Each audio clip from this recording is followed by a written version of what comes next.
Vous êtes communicant et votre patron vous a déjà demandé de mentir à un journaliste pour éviter que la presse ne soulève un sujet qui l'embarrasse ou sur lequel vous préférez rester discret. Mais est-ce que mentir est vraiment une option? Est-ce que mentir est une solution? Quel communicant n'a jamais eu pour consigne de mentir à un journaliste, s'arranger avec la vérité ou cacher une information? Si comme moi vous abordez les relations presse comme un partenariat de confiance qui se construit avec le temps, où chaque partie, journaliste et communicant, peut considérer l'autre comme un tiers de confiance, alors mentir, c'est trahir.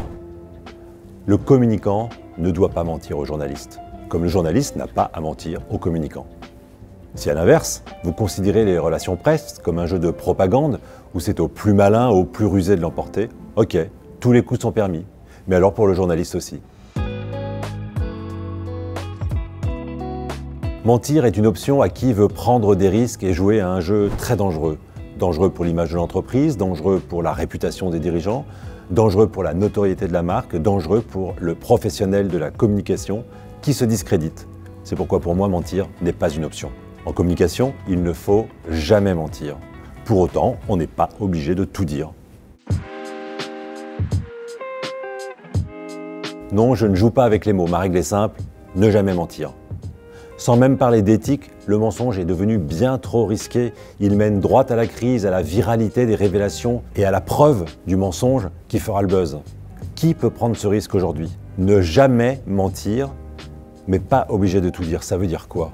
Ça veut dire que le rôle du communicant n'est pas de faire le travail du journaliste, qui doit proposer une information la plus complète possible.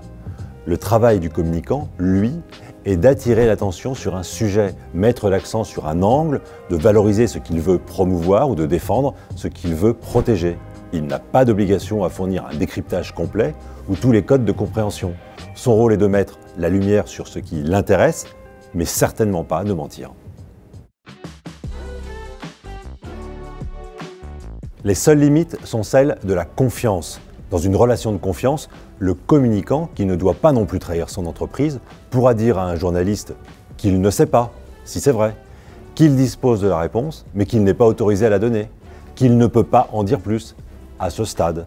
Tout est question de professionnalisme entre deux acteurs, parce que ne l'oublions pas, les relations presse, c'est un métier, et c'est aussi une bonne raison pour les confier à des personnes dont c'est le métier.